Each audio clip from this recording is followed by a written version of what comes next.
Welcome to this lesson on Ghagra in Spate by Keki Daruwalla. Ken Daruwalla is one of the major voices in Indo-Anglican poetry who won the Sahitya Academy Award, and he writes with obvious Indian elements in his verse, especially in his use of nature, landscapes and human passions. Basically, he's a nature poet. He romanticizes nature with a sense of ecstasy. There is an abundance of nature in his poetry collections. These collections affirm strong emotions which is experienced in confronting the sublimity of and its picturesque qualities. His poetry is suffused with varied aspects of Indian sensibility. His presentation of both the violent and nurturing aspects of nature convey his understanding of the natural world.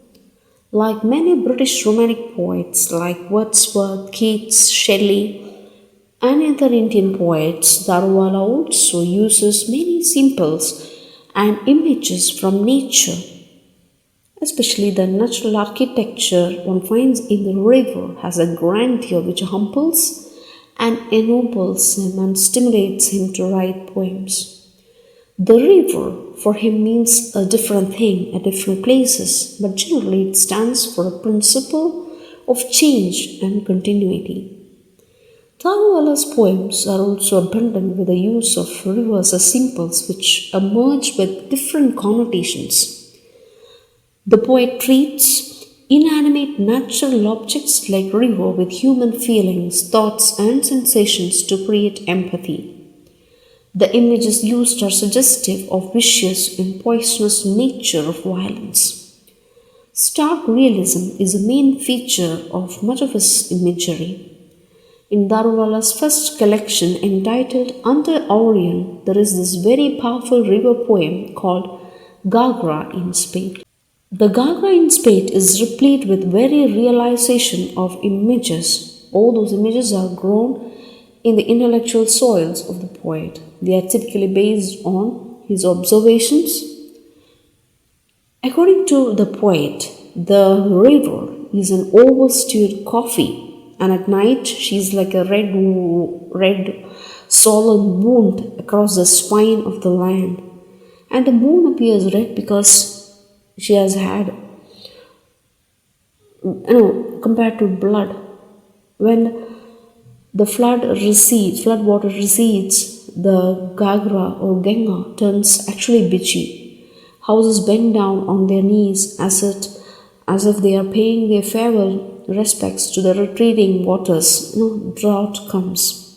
The nature images in the poem places new emphasis on emotions such as apprehension, horror, terror, and awe, especially which is experienced in confronting the sublimity of untamed nature and its picturesque qualities. He unifies the natural and the human world through these picturesque description of nature. In most of his poems, especially river poems, the scene is laid in Varanasi and the central metaphor is Ganga, with all its primal religious and emotive connotations. The Ganga is known to wash away sins and to lighten misery, but here it flows not to lighten the misery, but to increase it. The real damage which the river does becomes evident only after the flood has subsided and the water had retreated. The land where the floodwaters had stayed for a number of days begins to sink. The houses in the village which had withstood the fury of the flood are now seen almost on the verge of collapse, and the rice fields into which the flood water had brought plenty of fish now begin to dry up, and the fish begin to die. The fish are killed by mud and the heat of the sun, but in spite of this huge loss, many do not indulge in curses or in any crazy kind of talk against God because they are familiar with the behavior of this river. Moreover, they do not even pray to God for help because they know that their prayers in this situation are futile. Daruwalla is remarkable for such horrible and frightening illustrations in his poetry. This act of focusing the rustic India as the theme of his poems make him different from other Indian poets. The poem The Ghagra in Spite is a wonderful depiction of rural landscape. The poem unfolds the villages at night. They fight with the disaster made by the river. Please turn to the poem Ghagra in Spite. And every year the Ghagra changes course, turning over and over in her sleep. In the afternoon, she is a grey smudge, exploring a grey canvas. When dusk reaches her through an overhang of cloud, she is overstewed coffee. At night, she is a red whale across the spine of the land. He begins the poem with a reference to the river which flows and changes its course every year. It changes course and that affects the land and its color changes at different times of the day. Poet graphically illustrates the river in the opening stanza of the poem. The next line, turning over and over in her sleep, gives an artistic touch to the course or the change of course of the river. In Daruwalla's eyes, the river is simply turning over in her sleep as people do. River is personified, and that affects the changing course of the river affects the villages nearby. Poet sees the entire scene on a grey canvas. The whole scene is grey as it is evening, the sun is almost gone, and the poet uses this term grey smudge to show the blur, vague atmosphere made by a river overflowing the land. The poet sees the entire scene on a grey canvas. The whole scene is grey as it is evening, the sun is almost gone.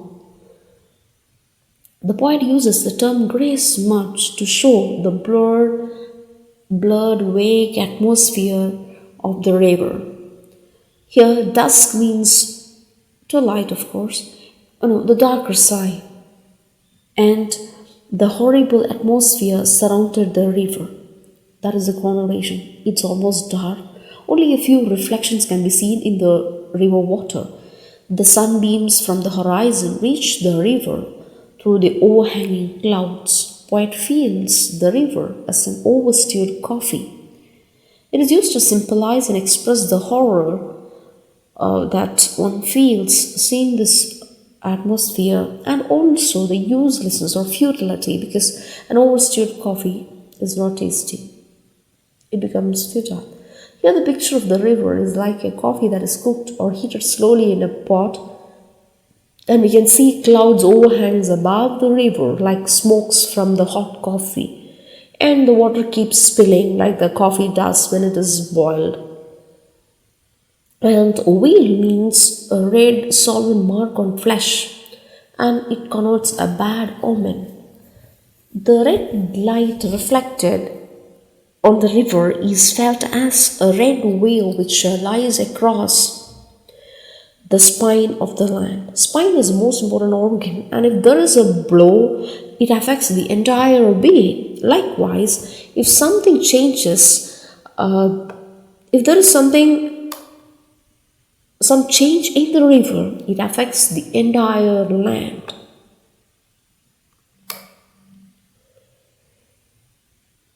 Driving at dusk, you wouldn't know there is a flood over. The landscape is so superbly equiposed. Rice shoots pricking through a stretch of water, and light spiked shadows, inverted trees, kingfishers, gulls. As twilight thins, the road is a black stretch running between the stars.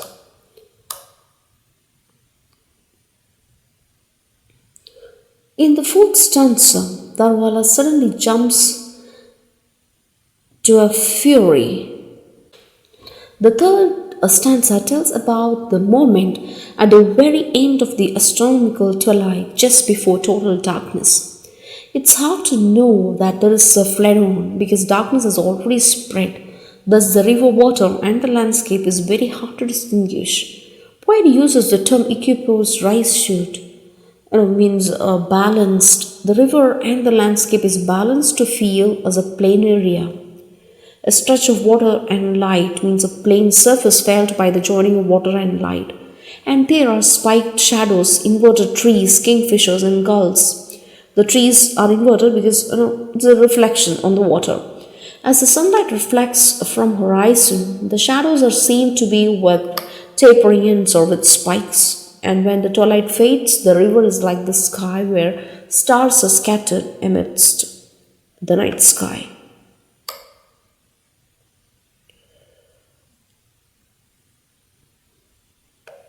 And suddenly at night, the north comes to the village, riding on riverback. 20 minutes of nightmare spin and fear turns phantasmal as half a street goes churning in the river valley. If only voices could light lamps, if only limbs could turn to rafted bamboo. In the fourth stanza, Daruwalla suddenly jumps to a furious vision of the river. At night, the north wind brings rain. The river starts flooding. The line stills the horror atmosphere made by the river for the next 20 minutes of the flood. Those minutes are of nightmare. Water in the river started to spin like a violent top and turns phantasmal. This referred to the ghost-like frightening appearance of the river. The phantasmal river took half of the street into its belly. It has eaten up half of the streets. Here, poet uses the term churning in the river belly. Churning is actually process of churning butter. So here, people, the villages, the river has eaten up all. But here, the churning is used to show how terribly and horribly the river took the land into the water. These lines bring out the river's relentless fury and man's unequal fight with the tragic situation for their survival. They cannot find the rafted bamboo. At night, the villagers fail to light the lamp and to get into boats to escape. And through the village, the Ghagra steers her course. Thatch and dung cakes turn to river scum. A buffalo floats over to the rooftop where the men are stranded. 3 days of hunger, and her udders turn red, ringed and solemn with milk extortion. As the river Ghagra overflow the village, thatched roofs and dung cakes turn into river scum. Daruwalla turns our attention to the pathetic situation of a buffalo. It floats over to the rooftop where the men took shelter. Men suffer days of hunger while the udders of the buffalo has turned red and swollen with milk extortion. Children might have spirit enough in them to cheer the rescue boats. The men are still life subjects, oozing wet looks. They don't rave or curse, for they know the river's slang, Ghagra. No one sends up prayers to a wasted sky, for prayers are parabolic. They will come down with a flop anyway. Instead, there is a slush stampede outside the booth where they are doling out salt and grain.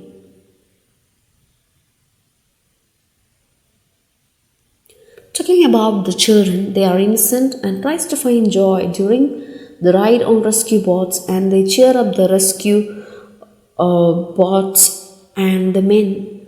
But the men are standing with wet looks. They are worn out. They know the reality. The victims are not ready to curse or talk incoherently about the river, for they know the nature of the river. Nobody is praying to God. They believe the prayers are parabolic and they will come down from with a flop. This shows the stoic character of the villagers who can endure pain without showing their feelings or complaining.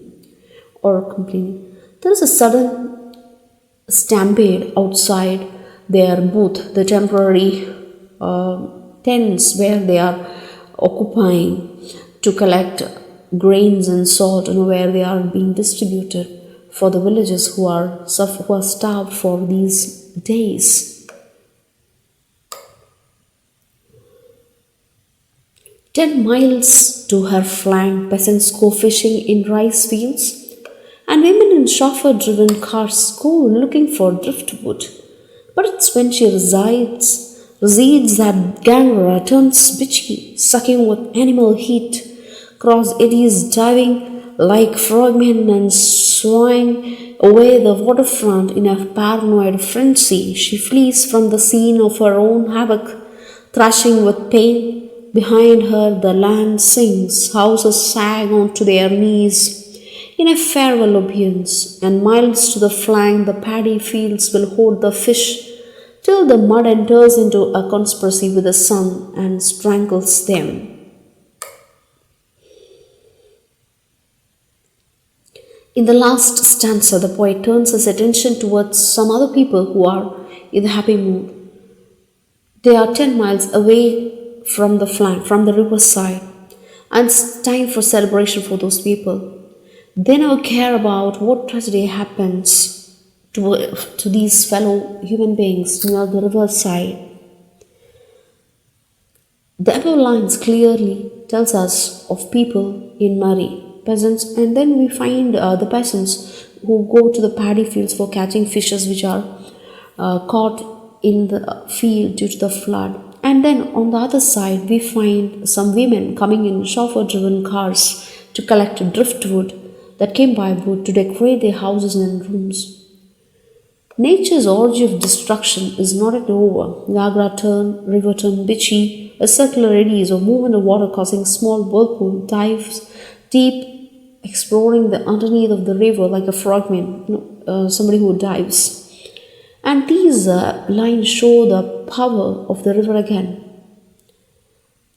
The water recedes, and the poet feels like river is fleeing from her own destruction, thrashing with pain. And behind the thrash, the land sinks, the houses are lowered, destroyed. They are come to the ground as if they are on their knees to show farewell, to pay tribute to the receding river. They are on their knees. The paddy fields care about the fishes, but when the sun comes out, the water dries out and the fishes are strangled to death. Drought affects the villages. Daruwalla's images consist both abstract and concrete images. However, the concrete images that we find in these poems are predominant. There are visual images, auditory, olfactory, and kinesthetic images. Keki Daruwalla's poems are a criticism of life. Like Matthew Arnold, he attaches due importance to poetic truth and poetic beauty. He answers the question how to live. Like T.S. Eliot, he deals with the complexities of life, especially the rural life. He is conscious of the power of word and uses them carefully and deftly. Thank you.